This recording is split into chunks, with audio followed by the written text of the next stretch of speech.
مملکت خداداد پاکستان کے اہم ترین عہدوں پر فائز صدر پاکستان، وزیر اعظم Pakistan, chief of army staff اور چیف جسٹس آف پاکستان کے نام میرا یہ پیغام ہے، اس لیے کہ وہ اہم عہدوں پر فائز ہیں اور اس ملک کی حفاظت ان کی ذمہ داری ہے۔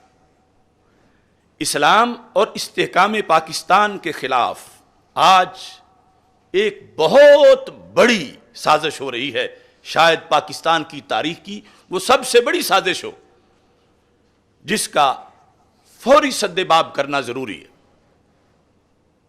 غیر ملکی اور باطل قوتوں کی اشیرباد سے ایک معاملہ مسلسل آگے بڑھایا جا رہا ہے۔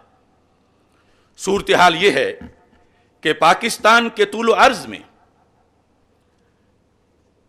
کئی فرقوں کے لوگ، بالخصوص ایک ہمارا مخالف فرقہ جو ہے، اس کے ذاکر، اس کے مذہبی لیڈر مسلسل اللہ تعالی جل جلالہ کی شان میں گستاخیاں کر رہے ہیں، یہاں تک کہ کہا جا رہا ہے کہ رب ذوالجلال معاذ اللہ سیدہ پاک کے قدموں کی مٹی میں چھپا ہوا ہے۔ یہ کفریات بکے جا رہے ہیں کہ حضرت مولا علی رضی اللہ تعالی عنہ تو اللہ کا بھی رازق اور خالق ہے۔ علی اللہ نہیں ہے، علی اللہ کا خالق ہے، علی اللہ کا رب ہے، علی اللہ کا رازق ہے۔ اللہ کی معراج یہ ہے کہ وہ در سیدہ جل شانہ پر اپنی داڑھی سے جھاڑو لگاتا ہے۔ اللہ کی معراج یہ ہے کہ وہ در سیدہ جل شانہ پر سجدہ کرے۔ اللہ کے سر کا تاج جناب سیدہ کی نالین کی مٹی ہے، جناب سیدہ جل شانہ کی نالین کی خاک میں اللہ پوشیدہ رہتا ہے۔ یہ ہے توحید۔ ہم کہتے ہیں علی خالق اللہ، علی رازق اللہ، علی رب الارباب، علی پروردگار اعظم، علی مولائے کل۔ یہ کہا جا رہا ہے کہ مولا علی رضی اللہ تعالیٰ عنہ نبیوں کے برابر ہی نہیں، نبیوں سے افضل ہیں۔ ہم مولا علی کو انبیاء کے برابر نہیں مانتے، ہم مولا علی کو انبیاء سے افضل مانتے۔ سیدنا صدیق اکبر رضی اللہ تعالیٰ عنہ کو معاذ اللہ ظالم اور کافر کہا جا رہا ہے۔ امام نے فرمایا ہم آل محمد کا یہ مزاج ہے، جو چیز ہم سے ظلمن چھین لی جائے ہم اس پہ دوبارہ اختیار اس لیے نہیں کرتے کہ کہیں ظالم کی سزا میں کمی نہ آ جائے۔ اگر ہم واپس کر دیتے تو لعنت رک جاتی۔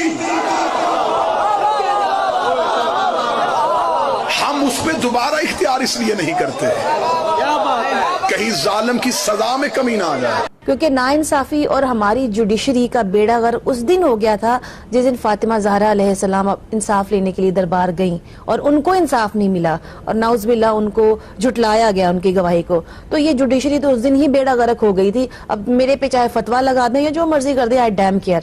یہ سلسلہ مسلسل جاری ہے توہین کا، اور ایسے ہی حضرت محمد مصطفیٰ صلی اللہ علیہ وسلم کی ناموس پہ حملہ ہو رہا ہے، بالخصوص اسی فرقے کی طرف سے ہمارے آقا صلی اللہ علیہ وسلم کی ختم نبوت پہ حملہ ہو رہا ہے ان کی کتابوں کے حوالوں کے مطابق، اور ساتھ ہی اسی فرقہ کی طرف سے اہل بیت اطہار رضی اللہ تعالی عنہم اور خلفائے راشدین اور دیگر صحابہ رضی اللہ تعالی عنہم اور ائمہ امت کے بارے میں گستاخیاں کی جا رہی ہیں۔